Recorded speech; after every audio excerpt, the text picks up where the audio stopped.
as much because last time when you stream, he takes over the whole conversation, and yeah, but okay.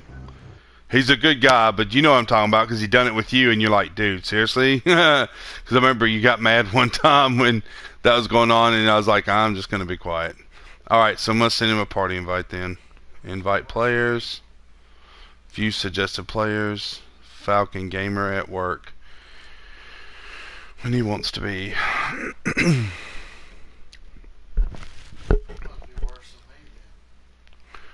Right. While we wait. Yeah, it's the FoRSaKeN pre-stream, so you're good. Hey, welcome. Hey, Jordan Clark. What's up? I'm sorry. What's up, Falcon? All right, so this is the pre-stream of FoRSaKeN. Basically, what we're doing is we're just waiting for Destiny 2's FoRSaKeN to launch, which is not going to be until 12 o'clock our time. Probably 1 o'clock Eastern Standard Time. That would suck. But anyways, Jordan, sorry, I keep saying that. Falcon, what do you expect to see from this game? What are you hoping to see? And give us your opinion on what took you so long to come back and what you're hoping that they fixed.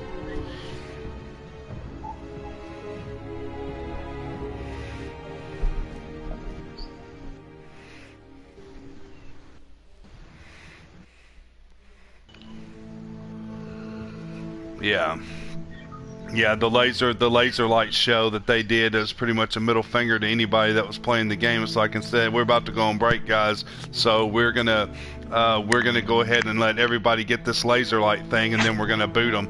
And then they took the weapon and what was supposed to be a good weapon and made it to where it was crap. And now I don't know if they've ever fixed it. I don't know if it's more powerful or not, but the Code Heart now. Speaking of Code Heart and the Prometheus lens, we also have the Void version that is a PlayStation exclusive that actually shoots Void, so that's going to be interesting. I wonder how well that's going to be, if that's going to be OP or broken, or if that's going to be garbage.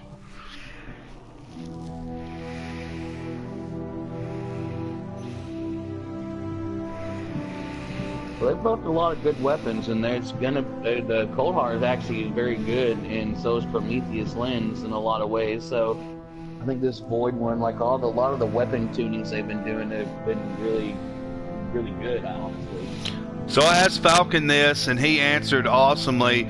Razorblade Dreams, tell me what disheartened you about Destiny Year 1, Destiny 2 Year 1, and what you're hoping that they fixed with this game, or that you know that they fixed with this game. What's content.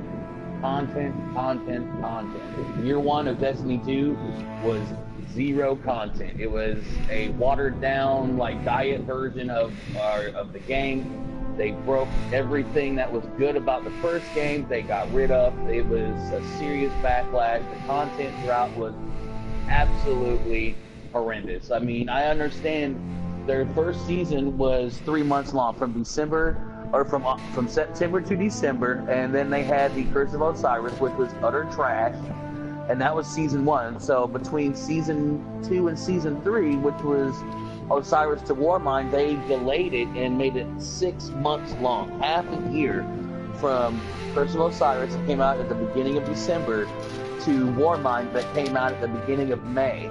And I mean, they had to go back and do a lot of changes because the game was just awful. And they did a lot of good things with Warmind. I'll give them credit where credit is due. They changed a lot of good things with some of the weapon buffs that they changed, some of the exotic buffs, and they've been pretty transparent and fine-tuning things throughout Warmind with, weapon buffs and changing things. And this is their coup de grace. This is their crown jewel. This is the make or break moment people have been talking about for the last year for Destiny. This right here is either going to put Destiny on the map again like it should be, or it's going to tank and it's going to fail, and Destiny will be a dead franchise from this point forward. So this is make or break for Bungie.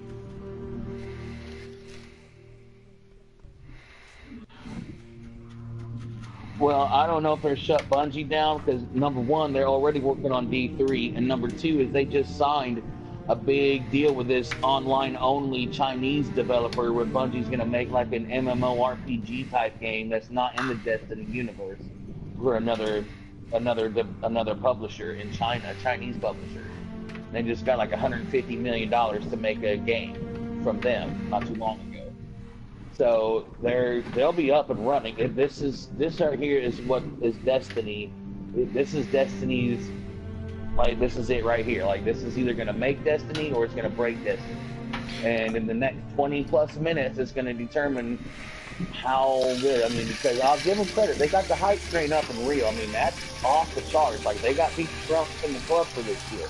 And then to turn around and give the game away for PlayStation Plus subscribers on top of it, the vanilla game, that's going to sell the DLCs. People are going to be on this shit. And they're going to end up having a situation to where if it tanks and it sucks, especially with, you know, they pretty much built it around K6 dying and it was our vengeance story that we're going to be playing, it's going to make or break Destiny right here. This is it. This is it right here. They're going to kill off the most popular character in an attempt to, I guess I would call it their Game of Thrones moment. That's how I represent it, you know. This is the it. Red Wedding situation, yep. Yeah. This is their Game of Thrones moment right here. This is where, like, oh shit.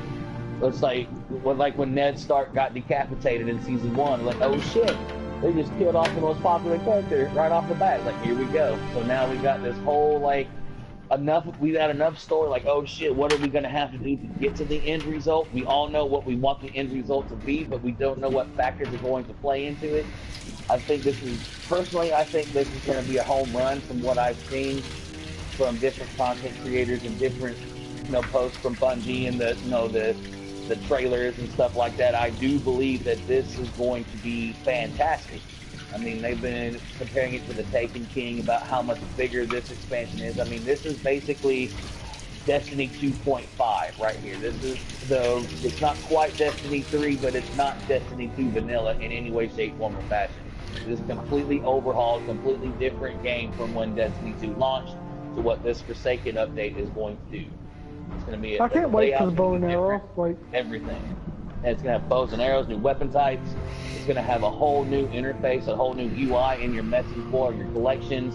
Your vault is strictly going to be there to keep, like, your randomly rolled, like, god roll weapons that you can get now. You can put in your vault because now you'll be able to buy copies of certain weapons with certain rolls on them and stuff like that. Your year 1 weapons, the same with your shaders. I mean, they streamlined a lot of things. This right here is what Destiny 2 should have been to start with, to be honest. But take it, you know, hindsight's always 20/20, so you got to take it for what it is. And for what this is, I think it's going to be fantastic. And here in about 15 minutes or so, we'll be able to find out for ourselves if we don't get set into like a login queue of like 15 to 20 years to try to log in the game. Like, I mean, that's pretty bad. If they have to set up a queue to stop the servers from shutting down, that's pretty bad. That's how many people are playing. That's a lot of people in one server. Yeah, and they did that with Rise of Iron. It happened with my Rise God. of Iron, too. Did it ever? They set up a server queue, and Oh my it God. was ridiculous. I even did it on my YouTube. Actually. I did on my YouTube channel. It did a trailer saying, "Become an Iron Lord," and then after that, it flashes the server. You're unable to log in. It's like, yep, that's me becoming an Iron Lord. Yeah, Oh my in about God. 15 minutes, it should go live here in about 15 minutes or so, according to everything. So on the So, pre-stream. then- On the pre-stream, one thing I wanted to talk about before we get started is, first of all, I want to say welcome back, Falcon.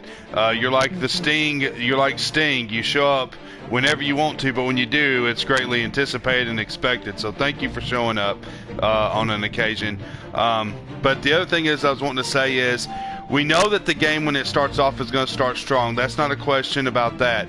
But I'm hoping that the longevity after 2-3 weeks, because we got Spider-Man coming out. We got other games coming out as well.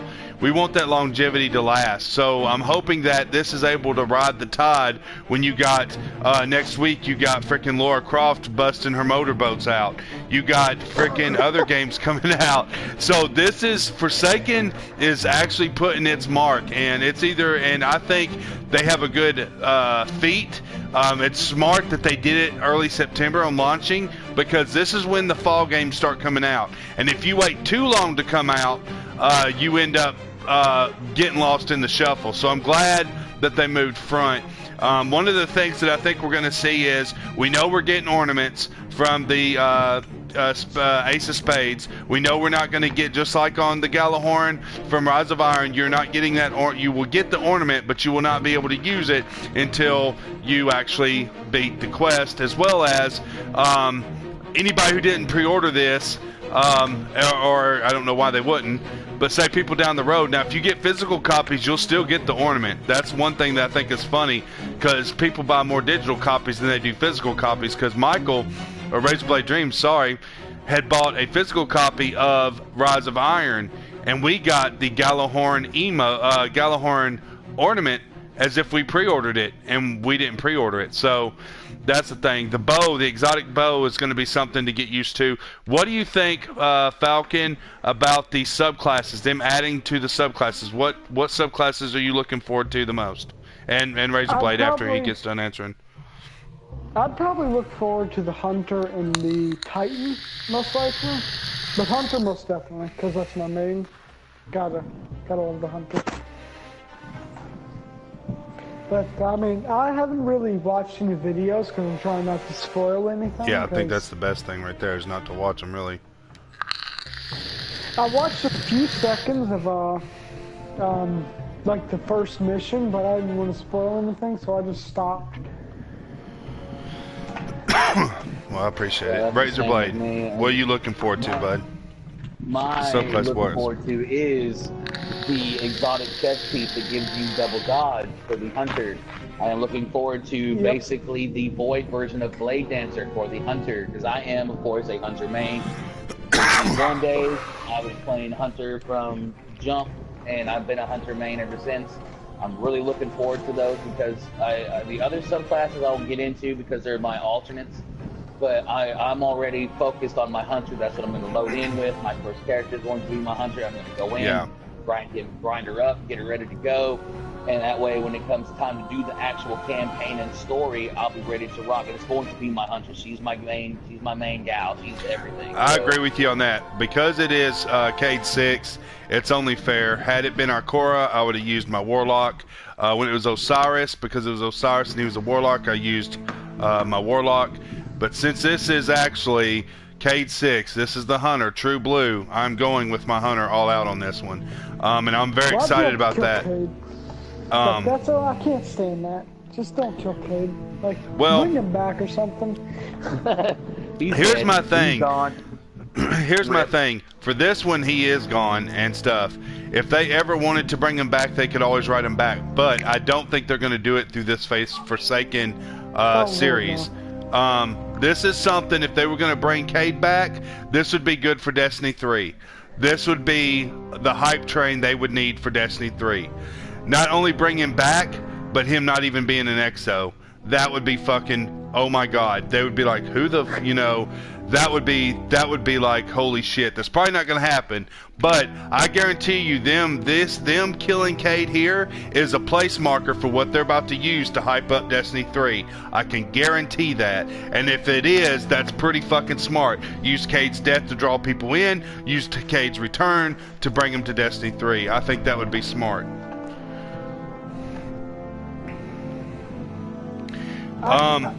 Go ahead. I was like, I'm still trying to figure out what exactly happened to Eris Morn. Like, she was there, then she wasn't. They said they're supposed to explain that. We're going to find little things. Michael, do you think we're going to find any hints or clues of Siva in this?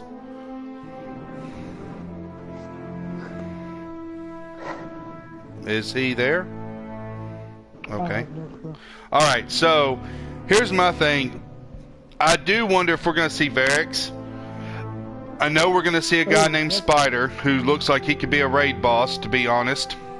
But that's what's crazy. That dude is big. That, oh my god.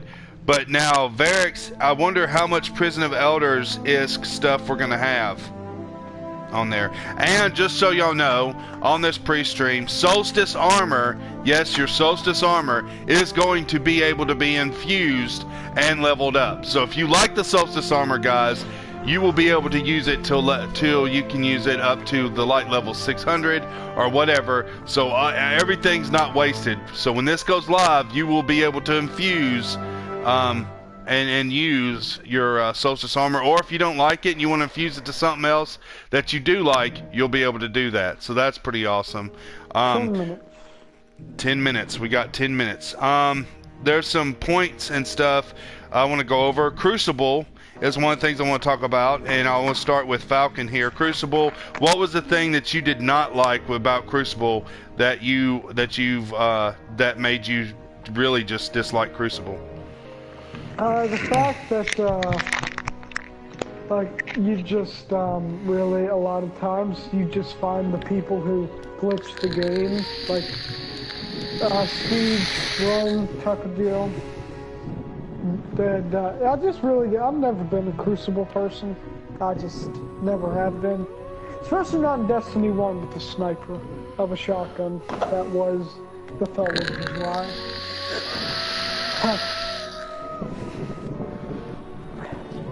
Yeah, that's true. That sniper was some bee's knees. That's another thing that they done that I really like is that with one thing that I know that I didn't like about Crucible. Of course, I do like Crucible, but the one thing I didn't like was the cheesing, which probably will still happen. But it seemed like it wasn't fair. If I sneak up to you and I shoot you, you should have not won that fight with the gunfight. And that happened a lot with Destiny 2 Year 1. You could sneak up, shoot somebody, but yet you'd end up losing the fight because they turn around and then pop, pop, you were dead.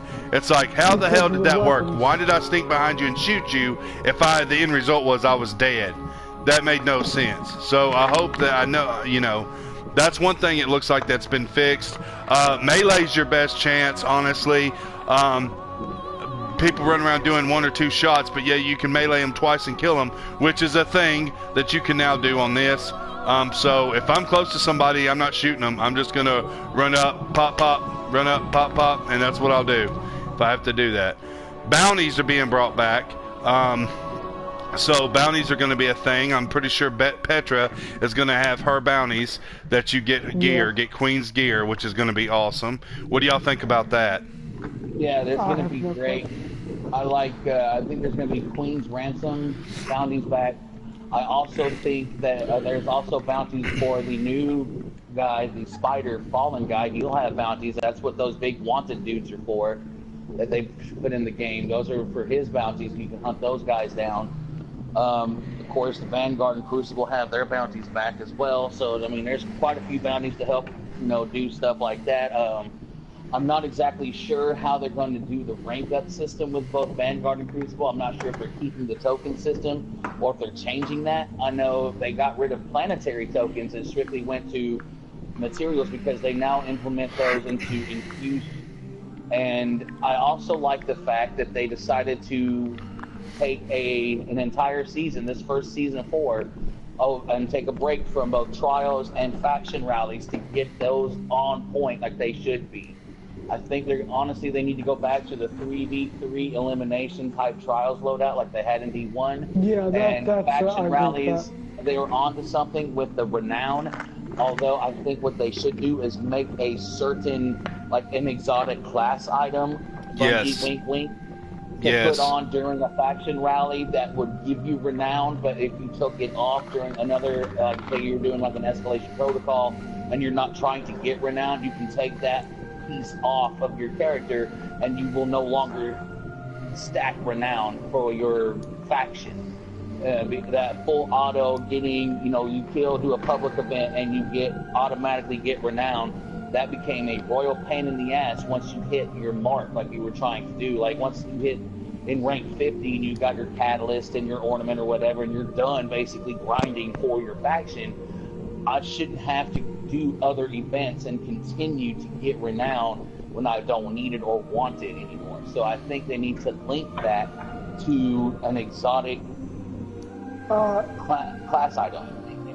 Quickly log in. Log into Destiny. 1 moment, please. I'm on that screen. Destiny 2 is temporarily at capacity. Mine says Destiny 2 servers are not available. Oh, I don't know. Bungie. I'm not getting that server thing. If y'all check my stream.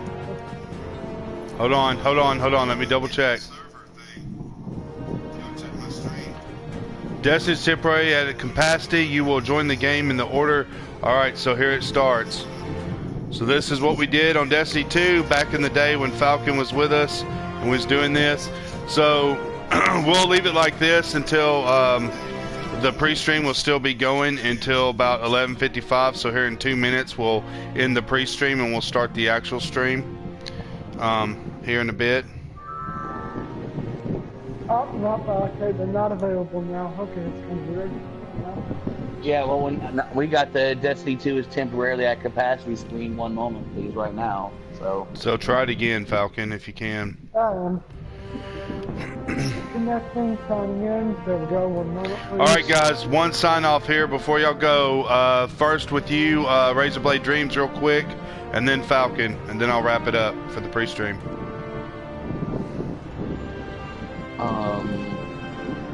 Well, I'm optimistically hopeful for what we're about to experience. I think we're honestly going to get a game we should have got a year ago. That's how I feel about it. I mean, I have my own salty shit, but it's pretty much, you know, my own selfish things about certain things that I personally believe should have happened, but I'm no longer in control of that, so I am hopefully optimistic about this content. I'm really ready to get my hands on it. I really want this to hurry up and let me load in because I don't want to wait all day. All right, FoRSaKeN, you go ahead, wrap real quick. Yeah, I'm the same as Razor. Like, I'm hoping that this game is going to become what it was supposed to be. It is going to, I do believe it's going to be good. I just hope it stays good. I hope Bungie does not mess anything up. That tends to be a streak for Bungie's to be good and mess it up. The end game is where they're gonna have to really step up because their end game was really shit for the first year. And well, we all know. Scrambling. We all know that the end game is friendship. And with that said, guys, rate, comment, subscribe. We're getting ready. Up next is FoRSaKeN. Are you ready? Break every chain, guys. Thank you.